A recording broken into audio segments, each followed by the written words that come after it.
નિરોણા ગામે મોરમ નિમિત્તે તાજિયા જુલુસ નીકળ્યું।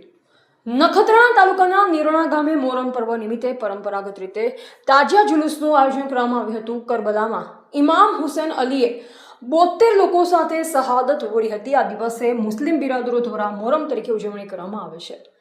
ગઈકાલે તાજિયા પડમાં આવ્યા અને આજે જુલુસ નીકળ્યું। મોડી રાત્રે તાજિયા ઠાઠા પડશે। મુસ્લિમ બિરાદરો દ્વારા આજે મોરમ મનાવવામાં આવ્યું। ઇસ્લામી હિજરી સન 61 અને 10મી મોરમ શુક્રવારના દિવસે મેદાને કરબલામાં હજરત ઇમામ હુસૈને શહાદત વરી, જેની યાદમાં ઠેર ઠેર તાજિયાનું આયોજન કરવામાં આવે છે।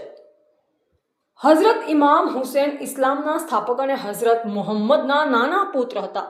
તેમની શહાદત મોરમના 10મા દિવસે અથવા આસુરાના દિવસે થઈ હતી।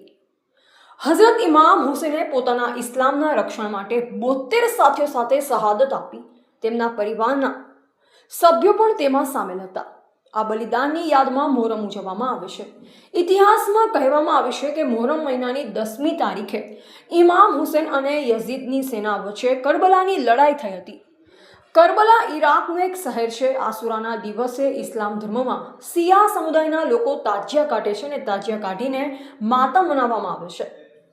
જે જગ્યાએ હઝરત ઇમામ હુસૈનની કબર બનેલ છે ત્યાં એક જ પ્રકારના તાજિયા બનાવી જુલુસ કાઢવામાં આવે છે। આ સરઘસમાં લોકો શોક વ્યક્ત કરે છે। સરઘસમાં ભાગ લેનારાઓ કાળા વસ્ત્ર પહેરે છે।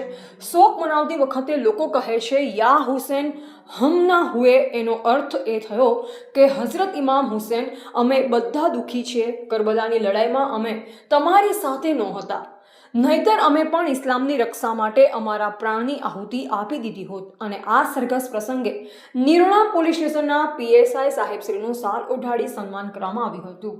રિપોર્ટર ગોવિંદ માતંગ, નિરોણા।